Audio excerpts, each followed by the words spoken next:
स्वागत है फ्रेंड्स आप सभी लोगों का। आशा करती हूँ कि आप सभी लोग मस्त होंगे।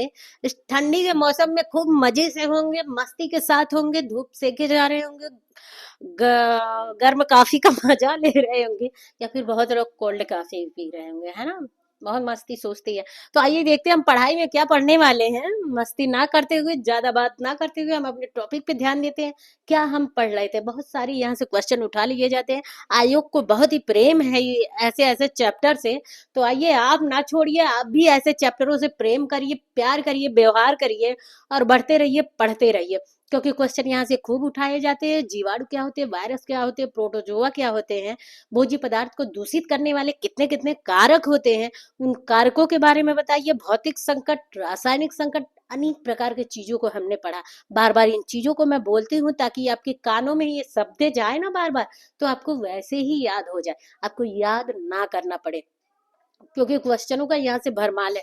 साल्मोनेला कहाँ पे अवस्थित होता है, हमारे आंत में होता है, आंत की जगह पे होता है। और ऐसे भोज्य पदार्थ यदि हम ज्यादा गर्मी वाली जगह पे तापमान पे रख दें, उचित ठंडी भी ना रहे, तो वहां पे भी क्या होता है, भोज्य पदार्थ दूषित होते हैं। उन दूषित भोज्य पदार्थों में किस प्रकार के जो संकट उत्पन्न होते हैं ना, भोज्य पदार्थ को संकट पैदा करते हैं ना, वो कौन से रोग, वो कौन से जीवाणु होते हैं। तो स्टेप्लोकोकस आरियस होते हैं। इन चीजों के बारे में हमने जाना। इसके साथ हमने जाना कि प्रत्येक 20 मिनट पे उसकी संख्या क्या होती है, 2 गुनी होती है, ना कि 5 गुनी होती है ना। तो ऐसे ऐसे क्वेश्चनों के साथ हमने अपने क्लास को डिस्कस किया है। पीछे का कुछ भी अगर मुझसे बच रहा है या फिर आप लोगों को उसके बारे में जानकारी लेना है फ्रेंड्स, तो कमेंट बॉक्स में मेंशन करिए। अगले क्लास में मैं आप लोगों को बताऊंगी। और जल्दी से जल्दी पढ़ा करिए, क्योंकि जितना ही कमेंट वो क्या कहते हैं, जितना ही आप क्वेश्चन को लेट कमेंट बॉक्स में मेंशन करेंगे ना, उतना ही लेट मुझ तक पहुंचेगा। तो ऐसा सिस्टम है। तो इसीलिए मैं आप लोगों को बता दे रही हूँ, प्रत्येक 8 बजे रात को मेरा क्लास शो करता है। क्लास को जरूर देखा करिए, आपके लिए फायदेमंद है, आपकी जागरूकता के लिए। ये जिम्मेदारी है, आपकी स्वयं जागरूकता है कि आप इस क्लास को 8 बजे रात को रोज ले लिया करिए, है ना। तो आइए देखते हैं वैकेंसी की तैयारी। हम बेसब्री से इंतजार करेंगे जब भी वैकेंसी आएगा, बिना डरे बिना डटे। ठीक है, तो आइए मस्ती के साथ पढ़ते हैं। कहाँ तक हम पढ़ गए थे, खाद्य विषाक्तता, अविषाक्तता हम पढ़े थे, जिसमें अनेक प्रकार के रोगों के बारे में जाने। और रोगों को कैसे जाने, जब हम अपने भोज्य पदार्थ को ज्यादा गर्म वाली जगह पे रखेंगे। अर्थात जान जाइए, मई, अप्रैल, मई, जून, जुलाई, यहाँ तक के महीनों में आप देखती हैं ना, दाल बना दी सुबह का तो बासी हो जाता है। यही एग्जाम्पल मैं पिछले क्लास में दी थी, इस क्लास में भी यही एग्जाम्पल दे रही हूँ। बाकी और एग्जाम्पल आप लोगों को आए तो कमेंट बॉक्स में मेंशन करिए। मैं उस अच्छा, ये बात मैं बताना चाह रही हूँ, आप जो भी लोग पढ़ रहे हैं ना अगर इस क्लास को, तो आप अपने तरीके से उस भोज्य पदार्थ को कमेंट बॉक्स में जरूर मेंशन करिए कि आपके यहाँ कौन से भोज्य पदार्थ। मेरे यहाँ तो मुझे ज्यादा दाल याद आ रही है कि मैं दाल रख देती हूँ। अगर अगर मैं भूल गई तो शाम तक तो दाल बासी हो जाती है। तो आप अपनी सब्जियों के बारे में बताइए कि आपकी क्या, कौन सी दाल खराब होते, कौन सी सब्जियां, क्या सैलेड, क्या चीजें खराब, कमेंट बॉक्स में मेंशन करिए। तो हम मिलते हैं इस बात के साथ कमेंट बॉक्स में। तो आइए देखते हैं हम क्या पढ़ रहे थे। स्टेप्लोकोकस आरियस पढ़े थे, और इसके साथ हमने यहाँ तक देख लिया था। शायद कलर चेंज करते हैं हम। इस प्रकार के जीव, है ना, किस प्रकार के जीव, इस प्रकार के जीव वायु, तभी तो आपके बाहर खुले में भी रखने पे भोज्य पदार्थ आप भले ही ढक के किचन में रखे हैं, है ना, फिर भी खराब हो जाते। क्यों? क्योंकि बिकॉज ये क्या होते, वायु में भी रहते हैं, विद्यमान होते हैं, धूल में भी होते हैं और जल में भी पाए जाते हैं, है ना। यदि आप दूषित जल का प्रयोग कर रही हैं, भले ही आप ग्लास में जल ले रही हैं, भले ही किसी ग्लास में आप जल पी रही हैं, लेकिन ये जल साफ सुथरा ऐसे एकदम वाइट वाइट दिखेगा। लेकिन ये मान लीजिए ना कि ये आपको दिखाई नहीं दे रहा, लेकिन अगर दूषित है तो ये आपको क्या करता है, हानिकारक पहुंचा सकता है। और देखिए, इसी दूषित जल से बने भोज्य पदार्थ भी और जल्दी खराब होंगे। तो वही कह रहा है, जल में भी पाए जाते हैं। ये 50% स्वस्थ व्यक्तियों के नासिका मार्ग, अर्थात नाक के द्वारा श्वसन क्रिया के द्वारा, है ना, गले और त्वचा, बालों में पाए जाते हैं। विभिन्न परजीवी भी रोग के कारण हो सकते हैं, जैसे सुअर के मांस फीता कृमि द्वारा संक्रमण, है ना। विभिन्न क्या हो सकते हैं, परजीवी द्वारा भी रोग फैल सकते हैं, जैसे सुअर के मांस, फीता कृमि संक्रमण। इसके अतिरिक्त खाद्य पदार्थ पिंडकों और कीटों द्वारा भी ग्रसित हो सकते हैं। भाई आप जानते हैं, अब ये चूहे हैं, तो प्लेग रोग की शिकायत किसके द्वारा होंगे, है ना। प्लेग, ये अन्य प्रकार के आपके भोज्य पदार्थ को खराब कर रही हैं, वो खाते भी हैं, वहां पे क्या करते हैं, वो गंदगी भी फैलाते हैं। भाई एक तरफ से खाएंगे तो एक तरफ से निकलता भी तो है, खराब भी तो करते हैं। देखते हैं ना, अनाजों में बहुत सारे इनके वो क्या, अब मान लीजिए कि क्या बताएं आपको कि मतलब लैट्रिन टॉयलेट भी तो करेंगे, उसमें खाएंगे तो वो करेंगे, खैर मान लीजिए वो तो हम बिन के निकाल देते, लेकिन जो ये शुशु करते हैं, जो टॉयलेट करेंगे, वो आप जान पाएंगे, वो आपके चावल क्या करते हैं, गेहूं या फिर जो भी अनाज है, क्या करेंगे, वो सोख लेते हैं उसमें, तो आपको विभिन्न प्रकार के रोग पैदा करेंगे। यहाँ पे देखिए बहुत मक्खियां दिखाई गई हैं, तो ये भी किस प्रकार से भोज्य पदार्थ को दूषित करती हैं, जो कि हमें सीधे दिखाई देती हैं, है ना। और इनसे हम अपने भोज्य पदार्थ को ना सुरक्षित रखें तो क्या हो सकता है, देखिए यहाँ पे फफूंद वाले चीज दिखाई दे रहे हैं, यहाँ पे गंदगी है ना, काकरोच ऐसे ही उत्पन्न हो जाएंगे, जो भी जुए हैं, सॉरी, जो जो भी ये क्या है यहाँ पे, घुन वगैरह जो भी हमने ऊपर के क्लास में पढ़ा है, तो इन दोनों क्या करिए आप फिगर से देख सकते हैं कि किस प्रकार से, खैर इस तरह से कहीं किसी का किचन नहीं होता, लेकिन फिर भी भोज्य पदार्थ क्या होते हैं, दूषित हो जाते हैं। और कैसे, वायु, धूल, धुएं, धक्कड़, इन सब चीज से दूषित होते हैं, है ना। आगे देखिए, खाद्यों से होने वाले विभिन्न खतरों के अंतर्गत,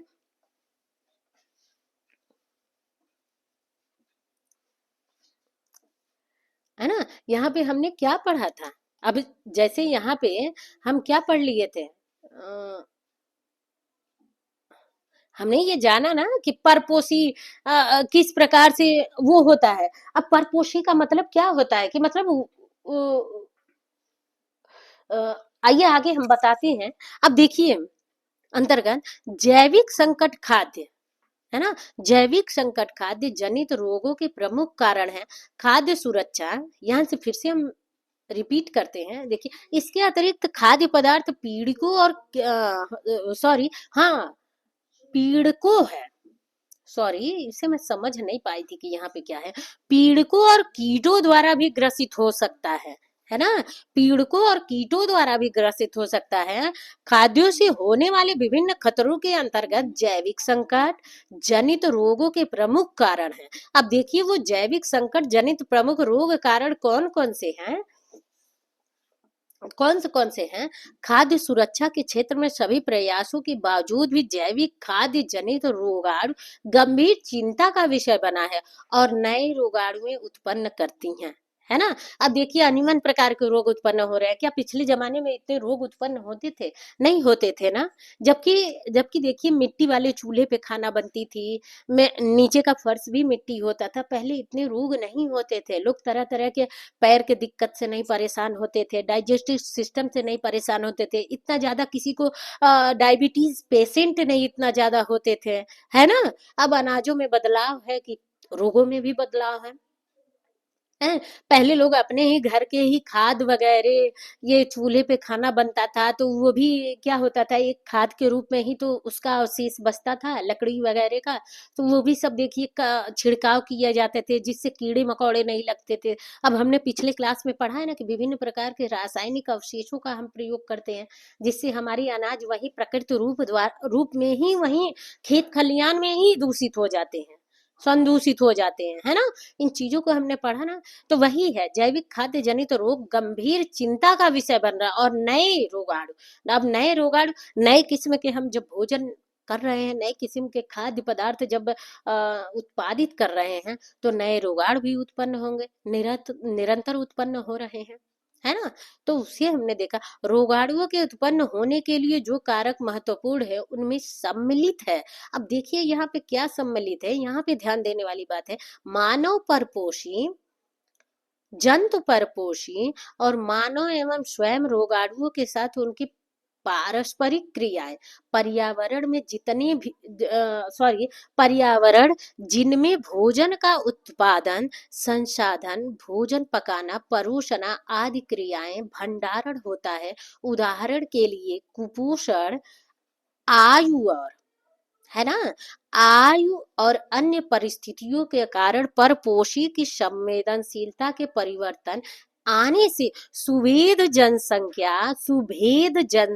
यहाँ पे नोट करिएगा, सुभेद जनसंख्या में नए रोल नए रोग लग सकते हैं। क्या लग सकते हैं? नए रोग लग सकते हैं। और क्यों लग सकते हैं? यहाँ पे ऊपर बता रहा है कि क्या हो रहा है, नए नए तरीके से लोग रह रहे हैं, खा रहे हैं, पी रहे हैं, तौर तरीके हो गए, तो नए प्रकार के क्या हो रहे हैं, रोगाणुओं से ग्रसित भी हो रहा है। इस चीज को यहाँ पे नोट करिएगा, है ना, क्वेश्चन यहाँ से पूछ लेता है ना। तो इसे मान लीजिए। अब यही जानिए ना कि परपोषी का मतलब, मानव परपोषी का मतलब होता है ना कि जो मानव पे आश्रित होके, है ना। अब मानव पे क्या आश्रित है, सोच के देखिए, दिमाग को थोड़ा थोड़ा सा झूठ डालिए, तो देखिए मानव परपोषी किसे कह सकते हैं। अब मान लीजिए मक्खियां क्या है, हमें पे तो आश्रित है। जो हम खाना निकाल के खोल के रखते हैं तो ये तुरंत आके बैठती हैं। हम खाना खोल के ना रखे तो भला हमारा क्या, हमें हम हमारे भोजन दूषित हो सकते हैं? नहीं हो सकते। अच्छा इसे छोड़ दीजिए। अब मान लीजिए आप गंदगी से रह रही हैं, विंटर का सीजन चल रहा है, 4 दिन से नहा नहीं रही हैं, कोई तो इसमें से जरूर होगा जो क्लास देख रहा है ना, तो कमेंट बॉक्स में जरूर में मेंशन करे कि मैम हम 4 दिन से नहीं नहाए हैं। अब मान लीजिए ऐसे हो जाता, यदि आप 4 दिन से नहा नहीं रही हैं, तो आपके सिर पे क्या होंगे, जूहे पड़ेंगे ही पड़ेंगे, है ना।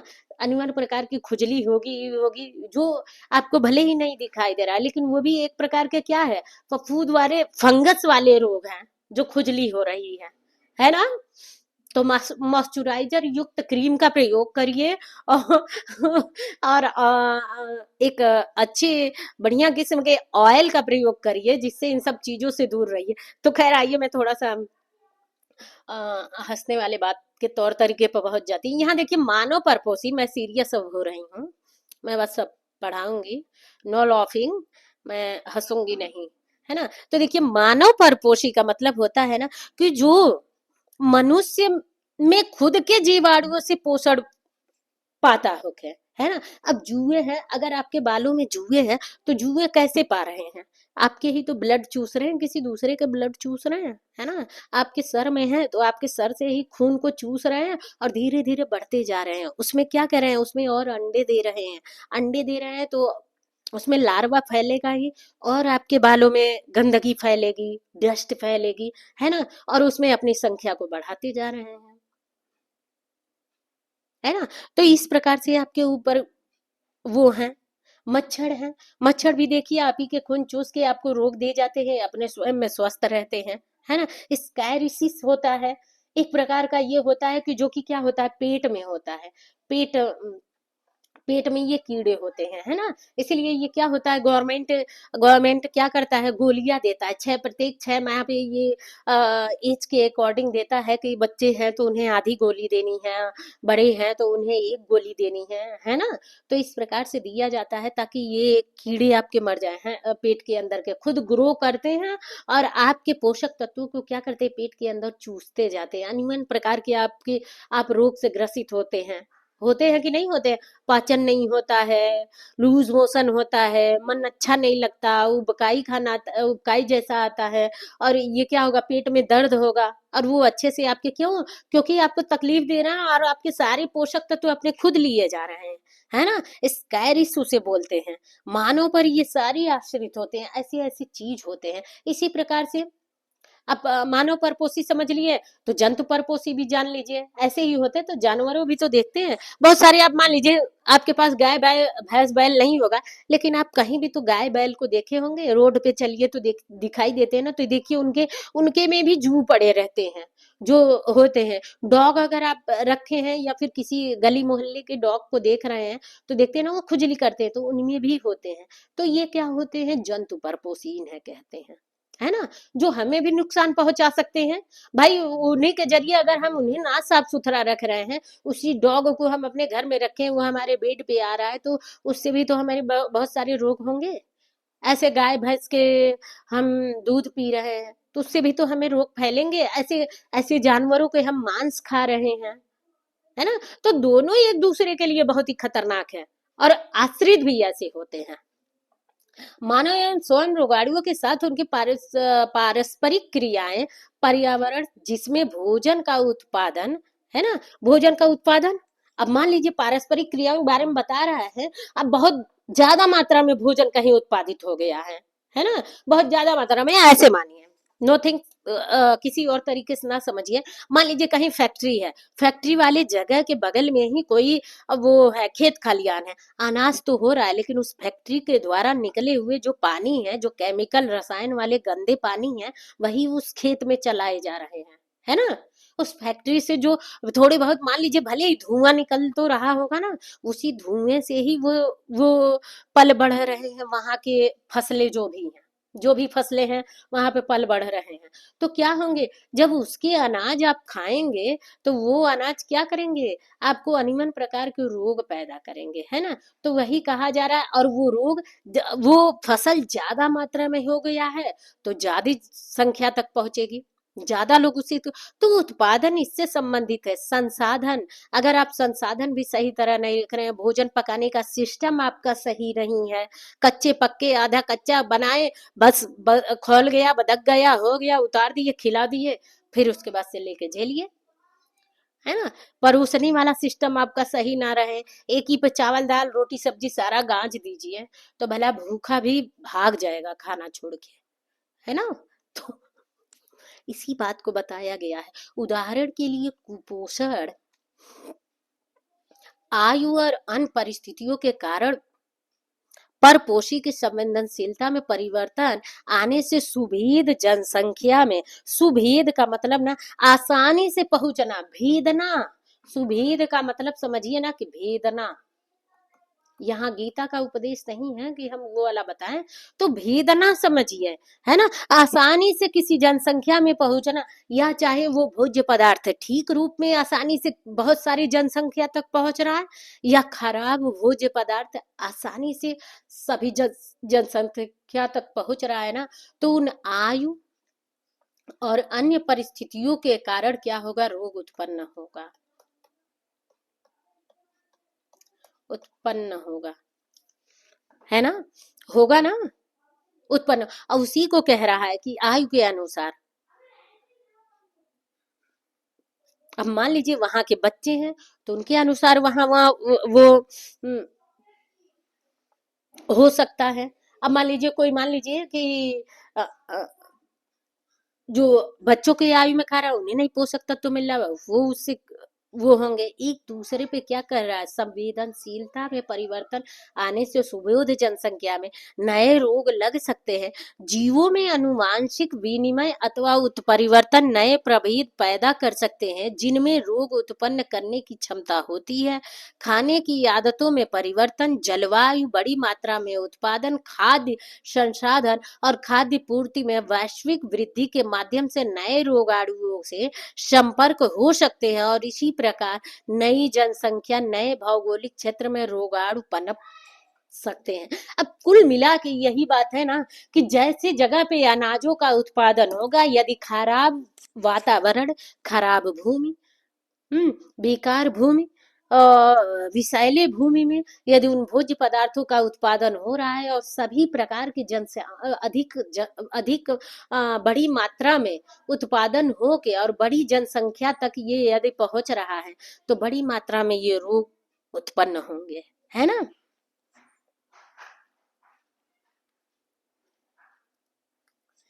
यही कहा जा रहा है। आगे देखते हैं कि क्या है। जीवों में अनुवांशिकी विनिमय, अब मान लीजिए अनुवांशिकी विनिमय और उत्परिवर्तन नए प्रभेद पैदा कर सकते हैं ना, तो इसका मतलब जान लीजिए ना कि जो भी है, अब मान लीजिए एक ऐसे लीजिए, आप कहीं दावत में गए हैं, दावत में गए हैं ना, एक साइड बीच में तो आप खड़े हैं, है ना?